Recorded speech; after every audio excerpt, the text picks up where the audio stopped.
Izinkan saya pada video singkat ini untuk mengoreksi lagi-lagi salah satu kesalahpahaman saudara-saudara kita dari kalangan mazhab Salafi Wahabi ya, yang kerap kali memandang sinis orang-orang yang bicara tentang akidah dengan basis atau landasan argumen-argumen filsafat. Jangan campur adukan akidah dengan filsafat. Padahal kalau Anda pergi ke Timur Tengah, jelas banget tuh di Al-Azhar, jurusannya itu akidah filsafat. Kenapa namanya filsafat? Bukan filsafat akidah, tapi akidah filsafat. Karena di sana kita dipelajari. Sebelum kita belajar filsafat, belajar akidah dulu yang matang. Jadi memang bahasa lebih tepatnya itu bukan pencampur adukan, tapi itu penggabungan. Mana yang lebih didahulukan? Ya akidahnya dulu. Sebelum Anda baca buku-bukunya Bertrand Russell, Martin Heidegger, ya, atau misalnya siapa itu Immanuel Kant, René Descartes. Sebelum baca orang-orang itu, dalami akidah terlebih dulu. Dan itu diajarkan sama guru-guru kita di Al-Azhar. Baru setelah kita memahami kitab-kitab dasar dalam akidah, kitab menengah sampai kitab atas, lalu setelah itu belajar filsafat. Oke? Jadi kalau seandainya bicara akidah dengan memadukannya dengan filsafat itu terlarang, ngapain itu diajarkan di Al-Azhar itu? Itu lama Al-Azhar mengajarkan keharaman tuh sepanjang berabad-abad ya. Kitab Al-Muwaqqif pernah saya tampilkan, kitab tebal, disyarah sama Al-Juzani segini, 8 jilid. Ini 8 dalam 4 ya. Ini kitab akidah. Tapi kalau Anda baca kitab ini dari awal, Anda akan terkejut. Kenapa? Karena di jilid 1, 2, 3, 4, 5, 6 itu beliau banyak bicara tentang filsafat. Bicara filsafat. Bicara dasar-dasar akidahnya itu kapan? Oh, di jilid ke-7, jilid ke-8.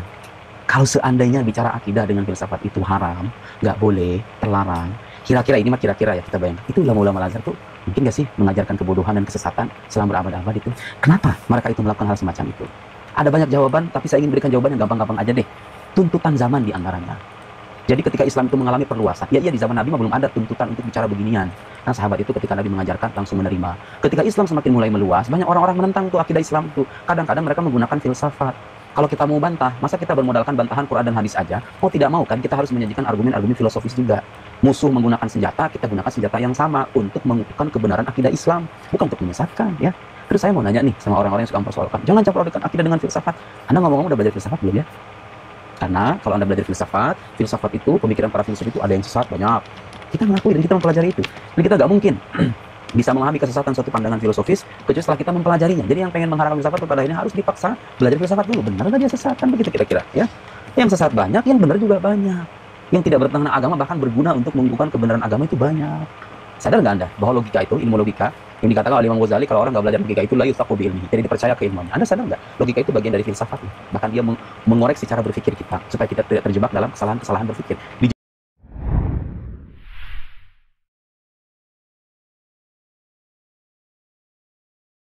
Tidak sedikit anak muda itu mereka bangga dengan mempelajari ilmu filsafat. Mereka bangga menghafalkan istilah-istilah Yunani yang berkaitan dengan filsafat daripada menghafal Al-Quran. Mereka bangga dengan pemikiran-pemikiran yang menyimpang dari filsafat daripada mereka menghafalkan hadis-hadis Nabi SAW, daripada mereka mempelajari akidah Ahlussunnah wal Jamaah yang benar, yang kemudian mereka pelintir-pelintir yang kemudian mereka katakan inilah akidah Ahlussunnah wal Jamaah yang dibangun di atas filsafat. Dan demikianlah zaman Allah Subhanahu wa taala, keadaan kebanyakan orang yang lebih cenderung untuk mendalami ilmu filsafat, maka kita tidak mendapatkan darinya kecuali banyak muncul keanehan, salah fikir dan salah memahami konsep beragama kepada Allah Subhanahu wa taala. Oleh karenanya, sebelum kita jauh membahas tentang filsafat ini, terlebih dahulu kita akan memahami apa itu filsafat. Baik, Imam Al-Ghazali rahimallahu anhu rahmatan wasi'ah wa ghafarallahu wa karami dalam kitabnya Al-Ihya jilid 1 halaman 22, beliau kemudian mengatakan wa ammal falsafah falaysa ilman bi ra'siha bal hiya arba'atu ajza. Adapun filsafat ini bukan ilmu usul. Dia bukan ilmu usul, bukan ilmu yang sifatnya pokok, bukan ilmu yang sifatnya pondasi.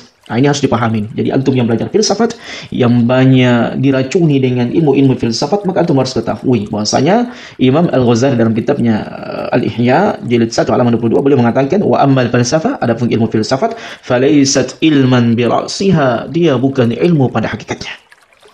Jadi dia bukan usul, pondasi dalam berfikir, dalam membangun akidah, apalagi sampai membangun akidah. Jadi kalau banyak orang antum dapatkan di sana sini dia membahas tentang akidah Ahlussunnah wal Jamaah, tapi dia menyimpang, maka itu adalah hasil buah daripada dia mendalami ilmu filsafat. Jadi kalau antum banyak menjumpai namanya nama Islam, penampilannya penampilan Islam, tetapi mereka meragukan syarat Allah Subhanahu wa taala, meragukan sunnah Nabi alaihi wasallam, bahkan mereka meragukan Allah di atas langit, maka ketahuilah itu adalah buah kesesatan dari ilmu filsafat yang mereka pelajari. Jadi banyak ya kita dapatkan di kampus-kampus mereka yang mendalami filsafat yang tadinya dari dunia pesantren, mereka masuk di sebuah universitas mempelajari filsafat, malah salat, tinggalkan sholat. Mereka ragu dengan ajaran Islam, mereka ragu dengan ajaran sholat. Karena kenapa? Di sana telah tercampur kerusakan berpikir tentang sholat. Ya, sampai-sampai mereka kemudian mengatakan Allah itu ada tanpa wujud. Allah itu ada tanpa bertempat. Jadi akan muncul orang-orang yang mempelajari ilmu filsafat itu menafikan banyak ayat-ayat tentang keberadaan Allah Subhanahu wa taala. A'udzubillah, nasallahu salamatan wa afiyah. Inilah buah daripada kesesatan filsafat. Baik. Bal hiya arba'atu ajasa. Bahkan ilmu filsafat ini, ya kalau antum pelajari, ya, antum mendalaminya, maka dia hanya 4 cabang. Dia hanya cabang dari berbagai macam ilmu yang dipelajari oleh di bangsa Yunani. Yang pertama, kata beliau, ahaduha yang pertama adalah al-hadasa wal hisab. Jadi ilmu filsafat ini ilmu yang berkaitan dengan arsitek wal hisab, ya perhitungan. Dan mempelajari yang filsafat seperti ini, kalau Imam Ghazali mengatakan itu jaizan wa huma mubahan kama sabaq. Maka kedua ilmu ini kalau dipelajari, yaitu hadasa berkaitan dengan cara membangun, berapa ukurannya, berapa takarannya, begitu pula dengan ilmu perhitungan, maka ini boleh kita lakukan untuk memudahkan urusan kita yang berkaitan dengan dunia. Kemudian yang kedua, atsani mantiq, ilmu mantiq atau ilmu kalam. Baik, boleh mengatakan bahwa bahathun an wajhi dalil wa syurutiha wajhi al-hajj wa syurutuhu wa huma dakhilan fi ilmi kalam. Dan adapun ilmu mantik ini berkaitan dengan bagaimana mencari sebuah dalil, pembahasan sebuah dalil, begitu pula dengan syarat-syaratnya, begitu pula batasan-batasannya, dan syarat-syarat yang berkaitan dengan ilmu tersebut. Wa huma dakhilan fi ilmi kalam. Dan ilmu mantik ini termasuk daripada ilmu kalam. Kemudian yang ketiga, ilmu ilahiyah. Nah, setelah perkembangan zaman yang tadinya hanya ilmu berkaitan dengan arsitek dan perhitungan, kemudian ilmu mantik, ilmu kalam, maka mereka kemudian masuk kepada ilmu ilahiyah. Baik, kata Imam Al-Ghazali, wa huwa bahthu an dzatillah subhanahu wa ta'ala, yaitu mereka memaksakan diri tentang mencari-cari keberadaan Allah Subhanahu wa taala, begitu pula dengan sifat-sifat Allah Subhanahu wa taala, wa huwa dakhilu fil kalami aidan, sehingga mereka terjatuh dengan ilmu kalam berkaitan dengan sifat dan nama Allah Subhanahu wa taala yang tidak sesuai dengan Allah Subhanahu wa taala. Wal falasafa lam yanfaridu fiha binaqdi akhir min al-ilm, bal infaradu bimadhahibi ba'daha kufur wa ba'daha bid'ah. Bahkan Imam Al-Ghazali mengatakan, ketika seseorang mendalami ilmu tersebut, maka jadilah orang sebagian di antara mereka ini kufur, mengkafirkan berkaitan dengan zat Allah Subhanahu wa taala dan sifat Allah Subhanahu wa taala. Bahkan mereka di antara mereka ada yang melakukan amalan-amalan bid'ah berkaitan dengan nama dan sifat Allah Subhanahu wa taala. Jadi tidak mengherankan kalau ada orang yang alumni Timur Tengah yang lainnya, ya di antaranya mungkin Al-Azhar ini, kita sebut saja, yang kemudian mereka rancu pemikirannya, rusak pemikirannya, nyeleneh pemikirannya, banyak menafikan tentang sifat dan nama Allah Subhanahu wa taala. Maka ini adalah buah filsafat yang mereka pelajari, ilmu filsafat yang mereka pelajari. Jadi kalau kita mendapatkan banyak orang-orang yang cerdas dalam ngomong, ya, pintar dalam retorika menyampaikan sebuah ilmu filsafat, maka ini adalah didikan selama ini. Ya, satu hanya filsafat, maka tidak mendekatkan diri mereka kepada Allah Subhanahu wa taala, justru dengan syubhat yang ada di kepala mereka semakin jauh dari kebenaran. Ini bahaya sekali teman-teman. Orang seperti ini ketika mereka masuk ke dalam ilmu ilahiyah, ya, kata Imam Al-Ghazali, sebagian di antara mereka ini kufur dan sebagian di antara mereka ini melakukan amalan bid'ah. A'udzubillahi min dzalik. Kemudian yang keempat, ilmu filsafat berkaitan dengan tabi'iyat. Baik, wa ma ulumuhum fi tabi'at fala haja ilaihi. Ada pun mempelajari ilmu tidak ada sebenarnya manfaatnya, ya, tidak ada sebenarnya manfaatnya. Jadi empat yang disebutkan oleh Imam Al-Ghazali, yang pertama adalah hadasa wal hisab, kemudian al-mantiq, kemudian ilahiyat, kemudian tabi'iyat. Maka yang ketiga ini, ya, ketika ilmu ini menjadi tren di antara anak muda, maka mereka pun mulai masuk dalam agama ini. Berbicara tentang zatnya Allah, berbicara tentang agama, berbicara tentang perintah-perintah Allah, dan mereka salah kaprah. Mereka salah kaprah dalam memahami tersebut. Baik, apa kata imam? Para imam berkaitan dengan ilmu filsafat ini. Baik, saya nukilkan sebagian di antara perkataan Imam Syafi'i rahimahullah, ma jahala an-nasu wa ikhtalafu illa bi tarkihim mustalahat al-arab wa akhdahum bi mustalahil awsatu thalis. Tidaklah, ya, di zaman kita sekarang ini banyak kita jumpai mereka menyelisihi agama Allah Subhanahu wa taala, kecuali mereka banyak meninggalkan istilah-istilah Arab dan kemudian mereka mengambil istilah-istilah Yunani, Aristoteles, Plato dan sebagainya. Mereka bangga dengan orang-orang kafir. Mereka bangga dengan ilmuwan kafir yang banyak mereka mengambil istilah-istilah keilmuan kekinian yang tidak cocok dengan agama Allah Subhanahu wa taala. Sehingga jangan kita kemudian merasa kaget dan merasa heran dengan keberadaan mereka ini yang suka menyebutkan istilah-istilah yang tidak cocok dengan wakilnya, tabiiyahnya agama Allah Subhanahu wa taala. Jadi sangat jauh teman-teman kalau kita ingin membahas tentang akidah Islamiyah dengan filsafat ini, tidak akan mungkin bisa menyatu karena ini adalah merupakan bagaikan wujudnya air seperti minyak di dalam air tersebut. Maka tidak akan pernah bersatu penyimpangan ilmu filsafat dalam akidah Allah Subhanahu wa taala. Tapi di antaranya, ya, perkataan Ibnu Najim dan beliau bermadzhab Hanafi, Beliau kemudian mengatakan, ta'allamul ilma yakunu fardhu ain. Adapun mempelajari ta'allamul ilmi yakunu fardhu ain. Mempelajari ilmu adalah kadang dia sifatnya wajib. Wa huma biqadri ma yahtaju ilaihi li dinihi. Wa huwa, dan itu sesuai dengan kebutuhan dia dalam agama Allah Subhanahu wa taala. Seperti misalnya salat, maka ketika dia harus salat, maka dia harus wajib mempelajari, sangat daruri mempelajari bagaimana dia salat. Baik. Wa fardhu kifayah, dan ada ilmu yang sifatnya fardhu kifayah. Wa huwa ma zada alaihi li naf'i ghairihi, yaitu ilmu yang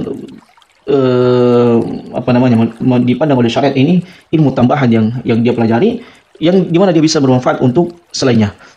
Wa manduban, dan ada ilmu yang sifatnya mandub. Wa huma tabaharu fil fiqh wa ilmi fiqh, yaitu sifatnya sangat dianjurkan bagi orang yang ingin mendalami ilmu fiqh dan ilmu qalb. Wa haraman, dan ada ilmu haram. Apa itu? Ilmu al-falsafah, ilmu filsafat.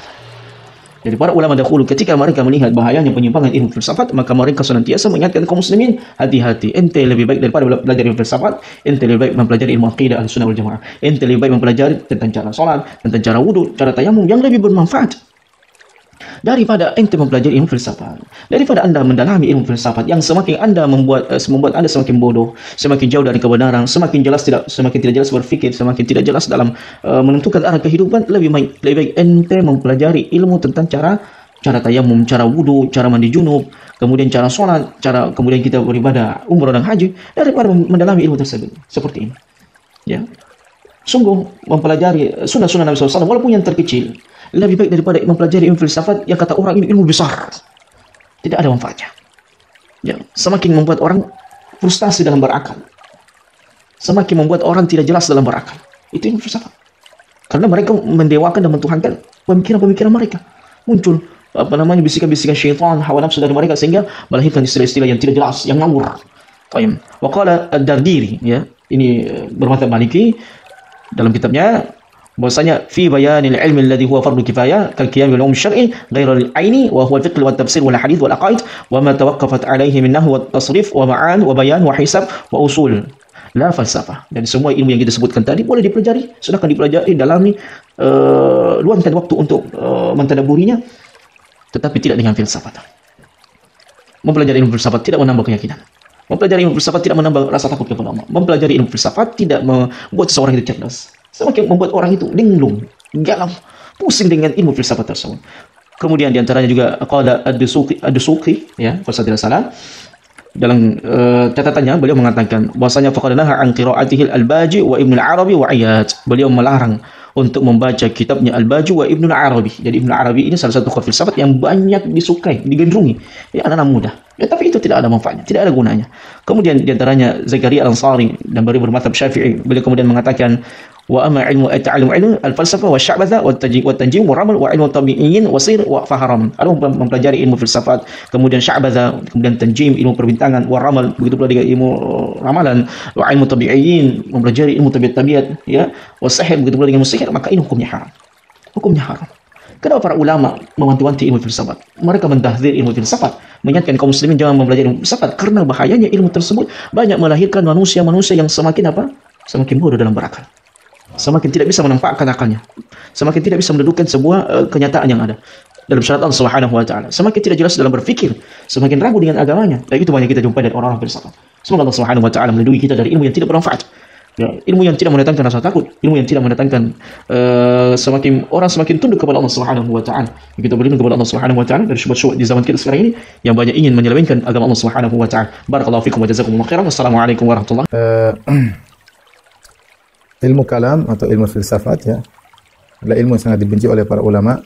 Bahkan sebagian ulama menulis buku khusus tentang zammul kalam, tentang celaan terhadap ilmu filsafat, sebagaimana karya Abu Ismail Al-Harawi, ya. Dan Az-Zahabi adalah seorang ulama Syafi'iyah berkata, qalla man am'ana an-nazar fi ilmi al-kalam illa wa addahu ijtihaduhu ila al-qawl bima yukhalifu mahdha sunnah. Ya, hampir tidak ada orang yang berdalam ilmu kalam kecuali akan mengantarkan ijtihadnya kepada pendapat yang menyelisihi kemurnian sunnah. Ya, jadi orang semakin berdalam ilmu kalam, ya, hanya sedikit yang selamat, ya. Kebanyakannya akhirnya mengantarkan kepada penyelisihan terhadap sunnah Nabi SAW. Walihada dhamma ulama salaf an-nazar fi ilmi al-awail. Oleh karenanya para ulama salaf dahulu mereka mencela seorang yang memperhatikan ilmu orang-orang terdahulu, Fa inna ilmal kalam waladun min ilmil hukama, karena ilmu kalam adalah ilmu yang bersumber atau merupakan hasil dari ilmu hukama ad-dahriyah, yaitu para filsuf, para hakim, maksudnya para filsuf dahriyah. Dahriyah itu yang meyakini bahwasanya alam adalah azali, kekal, ya, tidak ada urusannya dengan Tuhan pencipta. Kemudian dia berkata, faman rama al-jam'a baina ilmil anbiya alaihi wassalam wa baina ilmil falasifah bidakaihi, barang siapa yang dengan kecerdasannya ingin mengkompromikan antara ilmu para nabi dengan ilmu para falasifah Yunaniyah, la budda wa an yukhalifa haula wa haula, maka tidak mau dia harus membuat ilmu baru menyelisih para nabi dan menyelisih para ahli filsafat. Enggak mungkin dikompromikan. Ini maksudnya Az-Zahabi mengatakan tidak mungkin Anda mengkompromikan antara ilmu wahyu dari para nabi dengan ilmu filsafat dari kalangan filosof Yunani, enggak mungkin, ya. Kecuali Anda menciptakan satu ilmu baru dengan menyelisihi kedua-duanya. Ibn Abdul Barr rahimahullah ta'ala selama Maliki berkata, ajma' ahlul fiqh wal athar min jami'il amsar anna ahlul kalam ahlul bid'ah wa zayghin wa la yu'adduna indal jami' fi tabaqatil fuqaha wa innamal ulama ahlul athar wa tafaqquh fihi. Bahwasanya ahli fikih dan athar bersepakat dari seluruh negeri bahwasanya ahlul kalam, yaitu ahli filsafat, adalah ahlul bid'ah dan ahlu sesat, ya, ahlu zayd, ya, orang yang menyimpang, dan mereka tidak dianggap menurut seluruh ulama termasuk para fuqaha, enggak dianggap sebagai fuqaha. Yang disebut dengan ulama adalah ahlul athar, yaitu orang yang mengikuti dalil Al-Qur'an dan Sunnah, wa tafaqquh fihi, dan kemudian mempelajari dalil, ya. Imam Ahmad bin Hanbal pernah berkata, la yuflihu sahibu kalamin abadan, ulama'ul kalami zanadiqah, bahwasanya tidak akan beruntung orang yang ahli kalam selamanya, dan ulama ahli kalam adalah zindiq, orang-orang zindiq, ya. Ini adalah pernyataan yang sangat tegas dari Imam Ahmad bin Hanbal. Adapun pernyataan Imam Syafi'i rahimahullahu taala diriwayatkan oleh Al-Baihaqi dalam manaqibnya dalam sebuah bab maja'a an Syafi'i rahimahullahu taala fi mujanabati ahli al-ahwa wa bughdhi wa iyahum. Bab tentang bagaimana Imam Syafi'i sikap beliau menjauhi ahlul bid'ah dan kebenciannya terhadap mereka. Wa dhammihi kalamahum wa izra'ihi bihim wa daqqihi alaihim wa nadharati iyahum. Yang di mana beliau juga mencela, ya, pembicaraan mereka ahlul bid'ah, ya. Kemudian juga keras-kerasnya beliau terhadap mereka dan perdebatan beliau dengan mereka. Kemudian Imam Baihaqi membawakan banyak riwayat menunjukkan sikap keras Imam Syafi'i terhadap bid'ah dan pelakunya. Di antaranya sebagai berikut, perhatikan. Qala Rabi' bin Sulaiman berkata, ra'aitu Syafi'i wa huwa nazilun min ad-darajah wa qaumun fil majlis yatakallamuna fi syai'in min al-kalam. Aku melihat Imam Syafi'i lagi turun dari sebuah tangga dan ada sekelompok orang duduk di majlis, mereka sedang berbicara tentang ilmu filsafat, ilmu kalam. Fasaha wa qala, kemudian dia berkata, Imam Syafi'i berteriak dan dia berkata, wa imma an tujawiruna bi khairin wa imma an taqumu anna. Cuma dua pilihan bagi kalian. Kalian bertetangga dengan kami dengan cara yang baik, itu jangan bicara tentang ilmu kalam, atau kalian pergi, jangan tinggal bersama kami. Kalau mau bertetangga dengan kami, jangan bicara tentang ilmu kalam. Menunjukkan Imam Syafi'i tegas terhadap orang-orang yang sibuk bicara tentang ilmu mantik, ilmu kalam yang terutama berkaitan dengan teologi. Imam Syafi'i juga berkata, hukmi fi ahlil kalam ayudrabu bil jarid. Hukumanku bagi orang yang belajar ilmu kalam adalah dipukul dengan pelepah korma. Wa yuhmalu alal ibil. Kemudian diletakkan di atas onta. Wa yutafu bihim fil qabail wal asyair. Kemudian diarak, diputar-putarin di kabilah-kabilah. Wa yunada alaihim, kemudian diserukan, hadza jazaa'u man tarakal kitab wa sunnah wa aqbal al kalam. Inilah balasan bagi orang yang meninggalkan Al-Qur'an dan Sunnah, sibuk belajar ilmu kalam. Beliau berkata juga, ma syai'un abghadu ilayya minal kalam wa ahlihi. Tidak ada perkara yang paling aku benci daripada ilmu filsafat dan ahli filsafat, ya. Ini adalah perkataan Imam Syafi'i yang jelas, yang juga tadi disebutkan perkataan Imam Ahmad bin Hanbal dan juga para ulama Al-Zahabi dan yang lainnya, menunjukkan kebencian para ulama salaf terhadap ilmu kalam. Karena ternyata mempelajari ilmu kalam mempengaruhi mereka dalam akidah mereka, ya. Dan rata-rata ahlul kalam, ya. Jadi nanti akan kita bagi, ada namanya filsafat, ahli filsafat Yunani, ada filsafat Islami seperti Ibnu Sina dan Farabi, dan ada ahlul kalam. Ahlul kalam maksudnya Mu'tazilah, Jahmiyah dan Asy'ariyah. Ya, ada 3 tingkatan.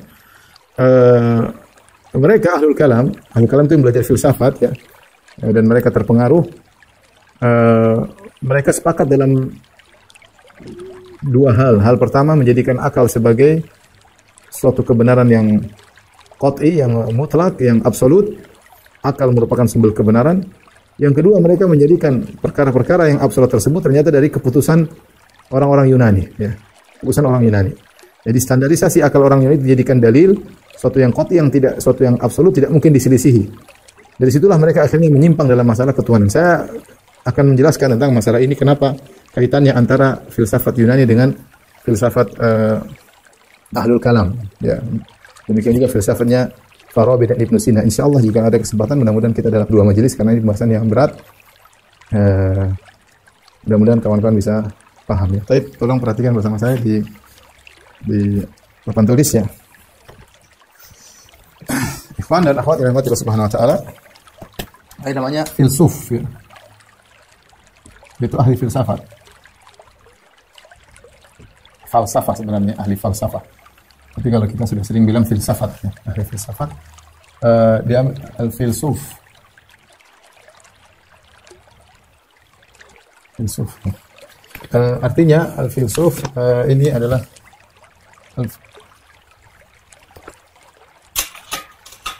artinya pecinta dari hikmah. Maksudnya adalah pecinta hikmah. Filsuf artinya ya ahli filsafat, pecinta hikmah ya. Filsafat secara umum ada ya berkaitan dengan ketuhanan maupun berkaitan dengan biologi, fisika dan kimia ya. Adapun masalah filsafat yang berkaitan dengan biologi, kimia, sosial itu tidak ada masalah. Itulah ilmu, siapa saja boleh berbicara, tinggal kita lihat mana baik dan buruknya. Seorang bisa menilai dengan memiliki barometer timbangan seperti Al-Quran dan Sunnah yang lainnya. Jadi seorang boleh berbicara tentang sosiologi, tentang masalah biologi, fisika dan yang lainnya. Yang jadi masalah ketika mereka sudah berbicara tentang ketuhanan. Tapi saya akan jelaskan insyaallah secara singkat tentang bagaimana pemikiran filsafat.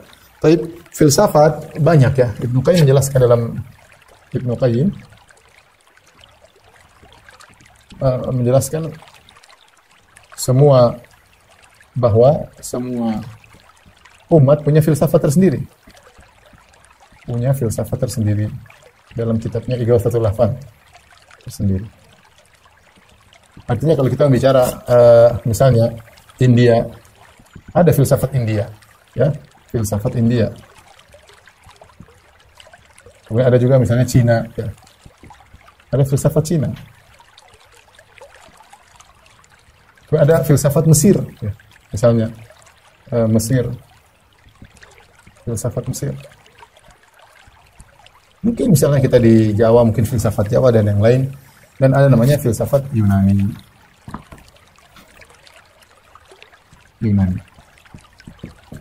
Filsafat Yunani. Namun filsafat yang lain, filsafat India, Cina, Mesir, kurang begitu nampak pengaruhnya bagi Islam. Kurang nampak pengaruhnya dalam dunia Islam, dalam pemikiran Islam. Yang paling berpengaruh adalah filsafat Yunani. Ini yang sangat berpengaruh.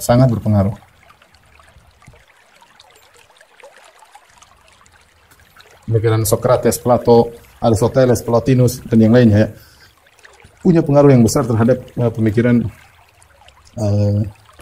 filsafat Yunani. Kalau kita mau bagi filsafat, ya ini yang menjadi topik kita adalah ini ya. Yang mau kita topik adalah ini. Ya. Filsafat Yunani muncul sejak kapan? Ini muncul sekitar kurang lebih menjadi tersohor kurang lebih abad ke-7 sebelum Masehi. Sebelum Nabi Isa dilahirkan. Itu sekitar abad ke-7 sebelum Masehi. Sebelumnya gimana? Lantas sebelumnya bagaimana? Sebelum abad ke-7?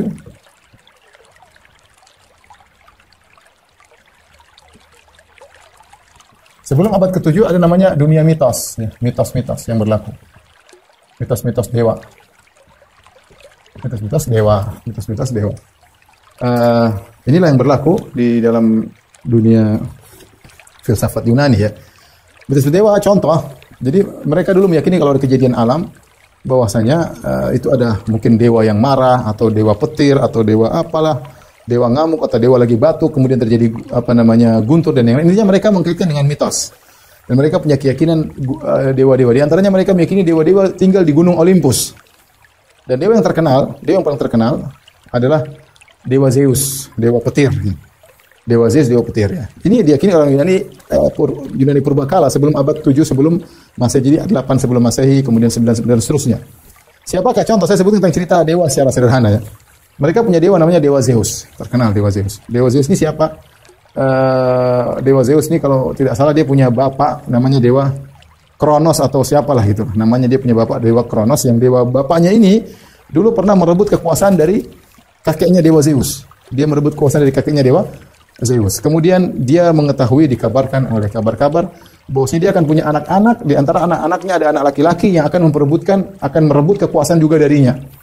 Akhirnya dewa Kronos ini ya, dia punya bapak namanya dewa Uranus ya. Dia rebut kekuasaan dari Uranus, kemudian Kronos ya. Atau dia tulis ini biar kelihatan lah. Ya, mudah-mudahan saya tidak salah tulis. Bisa lihat di mana di Google juga banyak ada Uranus. Kemudian ada namanya Kronos apa siapa gitu. Kemudian namanya Zeus.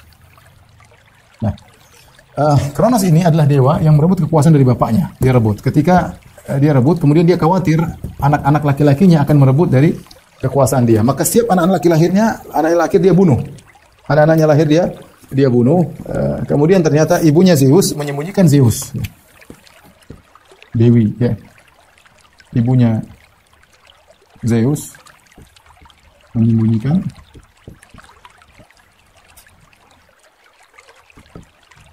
Zeus. Akhirnya Zeus pun selamat dari kejahatan bapaknya. Akhirnya Zeus pun besar, sementara kakak dan adiknya sudah dibunuh oleh Kronos. Ketika dia besar, akhirnya dia menggulingkan singgasana ayahnya ya. Berhasil menggulingkan singgasana ayahnya, merebut ya ayahnya, yaitu Kronos. Setelah itu, Zeus ini punya saudari perempuan namanya Dewi Hera ya. Di sini ada Dewi Hera. Dewi Hera. Nah, Zeus ini suka sama Dewi Hera. Dia jatuh cinta sama Dewi Hera, tapi Dewi Hera nggak mau sama dia. Nggak mau sama dewa Zeus. Dia nggak suka. Akhirnya dewa Zeus melakukan trik, entah bagaimana, akhirnya dia memperkosa saudaranya sendiri Hera, akhirnya punya anak ya. Ternyata Zeus ini suka selingkuh ya. Dia selingkuh dengan seorang wanita manusia, selingkuh dengan wanita manusia. Dia menyamar menjadi suaminya, akhirnya selingkuh wanita tersebut. Kemudian punya anak namanya Hercules ya. Hercules putra Zeus, dan Hercules sangat bangga punya ayah namanya Zeus, dan Hera sangat benci dengan Hercules karena kalau lihat Hercules dia sudah ingat bagaimana Zeus yang tidak setia ternyata selingkuh dengan wanita. Inilah mitos-mitos yang ada dulu sebelum abad ke-7, sebelum Masehi. Maka sebenarnya filsafat Yunani ini punya peran luar biasa kalau disebutkan oleh para ahli, bahwasanya mereka merubah dari suatu mitos menjadi suatu yang ilmiah. Kalau kita dari sisi ini, maka mereka punya jasa dari pemikiran yang tadinya ini mitos-mitos ya, mitos-mitos dihapus oleh ahli filsafat sejak abad ke-7 sebelum Masehi ya. Muncullah ahli-ahli filsafat yang mulai terkenal namanya Thales ya. Mulai mempelajari tentang alam. Mereka disebut dengan ahli filsafat alam atau tabi'iyun, yang mereka membahas tentang kejadian-kejadian alam dengan hukum sebab dan akibat, bukan hukum mitos. Jika mereka belajar kenapa begini, kenapa begitu, mereka mulai mempelajari. Jadi bukan berarti guntur, berarti ada ini pelangi, berarti ada dewi menangis, atau guntur ada dewa menangis, dan lain tidak. Tapi mereka berusaha mengilmiahkan. Inilah mulai perubahan besar-besaran dalam dunia Yunani, dari dunia mitos-mitos dewa-dewa yang tinggal di Gunung Olympus berubah menjadi dunia ilmiah.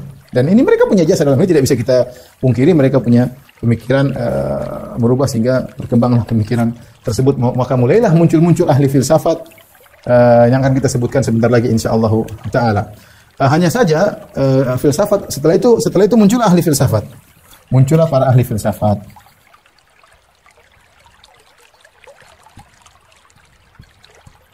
Ya, filsafat.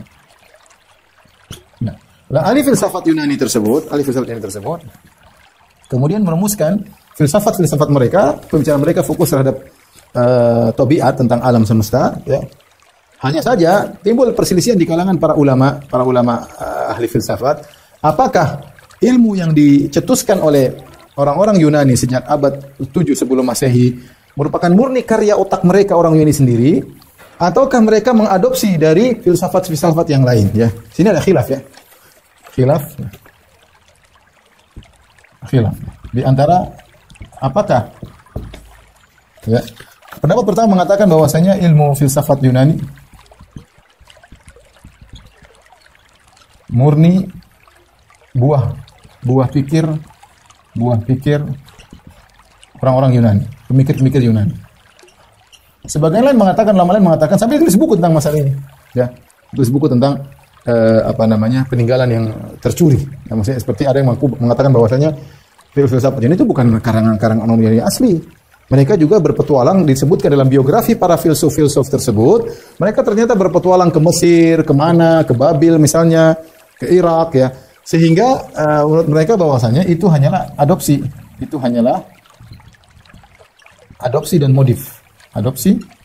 dan modifikasi dari filsafat Mesir misalnya dan Babil, Irak, ya. Ini ada khilaf, saya sekedar menyampaikan saja tentang masalah ini, hanya sekedar untuk tambahan pengetahuan. Jadi jangan disangka juga ada yang mengatakan bahwa ini hebat-hebat, tidak juga. Nanti kita jelaskan, ini mereka hebat, tapi bukan berarti ilmu itu mereka ciptakan sendiri. Sudah ada peradaban-peradaban lain sebelum mereka, ada Mesir, kemudian ada Babilonia, ya filsafat Babilonia dan yang lainnya. Baik, maka kita akan bahas tentang filsafat yang mulai muncul sejak abad 7 sebelum Masehi, ya. Sebelumnya saya akan bagi dulu, ya. Kalau kita bicara tentang ilmu filsafat, ya, maka ada 3 pembahasan kita akan bahas. Ada namanya filsafat Yunani. Kemudian Yunani maksudnya kafir, ya, kafir. Ada yang disebut dengan filsafat Islami. Filsafat Islami terbagi menjadi 2, yaitu filsuf yang benar-benar mengembangkan filsafat Yunani dengan sedikit perubahan. Yang terkenal ini adalah 2 orang, ada Al-Kindi, ada 3, tapi yang paling terkenal adalah Farabi dan Ibnu Sina. Kemudian ada Ahlul Kalam. Al-Kalam maksudnya adalah filsafat, Ahlul Kalam. Tapi mereka sebenarnya belajar filsafat, kaidah-kaidah filsafat dalam rangka untuk menjelaskan tentang Islam. Ahlul Kalam ini maksudnya adalah Al-Jahmiyah, kemudian Al-Mu'tazilah, kemudian Al-Asy'ariyah. Mereka dikenal Ahlul Kalam, yaitu orang pelajari filsafat. Mereka tidak membantah Farabi, Ibnu Sina membantah filsafat Yunani. Mereka juga belajar filsafat, tapi ternyata mereka juga terpengaruh. Ya, kita ini sebenarnya ingin bahas bagaimana pengaruhnya ini filsafat Yunani, pengaruhnya kepada ini dan kepada ini. Bagaimana pengaruhnya? Ini yang mau kita bahas, ya. Pengaruhnya bagaimana? Sehingga tatkala ada pengaruhnya, maka itulah para ulama kenapa mengangkatkan tentang bahaya filsafat Yunani. Dan saya katakan filsafat Yunani yang ada berbagai macam, yang sudah saya sebutkan secara 2, yaitu filsafat ilmu dunia, seperti sosiologi, kemudian fisika, kimia. Ini nggak ada masalah, ini boleh-boleh saja orang belajar sebagai bahan pemikiran. Benar salahnya urusan belakangan, tapi boleh-boleh saja. Karena kenapa boleh-boleh saja? Karena objeknya adalah sesuatu yang dilihat, mahsus, indrawi, musyahad, dilihat. Ya, Anda melihat manusia, Anda bisa bikin teori tentang manusia. Anda melihat sapi, Anda bisa bikin teori tentang sapi. Anda melihat bintang bulan, Anda bisa bikin teori, nggak ada masalah. Karena itu perkara yang mahsus indrawi, maka seorang bisa bicara tentang. Tapi yang jadi masalah ketika bicara teologi, yaitu bagaimana menggabungkan antara ilmu tabiat dengan sesuatu di balik tabiat tentang masalah ketuhanan, tentang causa prima. Causa prima itu sebab utama atau Tuhan. Ini jadi masalah, ya. Masalah causa prima atau disebut dengan Al-illatul ula atau Tuhan ya, kalau gampangan kita adalah Tuhan. Ini jadi masalah. Ini yang berbahaya. Berbahaya ya. Khatir ya.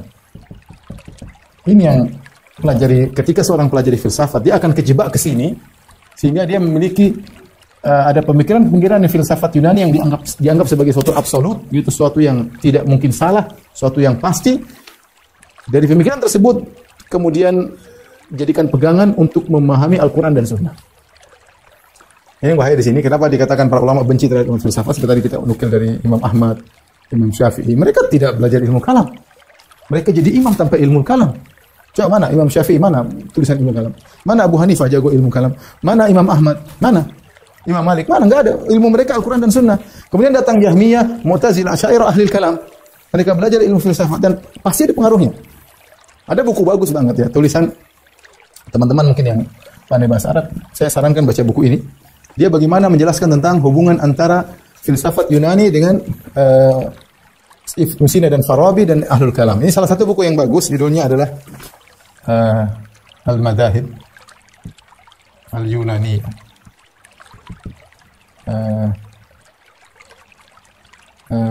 Fil Alam Al-Islami kalau nggak salah ya. Coba nanti di Google ada karya David Santilana. Siapa David Santilana? Ini Yahudi yang pandai bahasa Arab. Bahasa Arab, pakar mazhab Maliki, pakar mazhab fikih Maliki.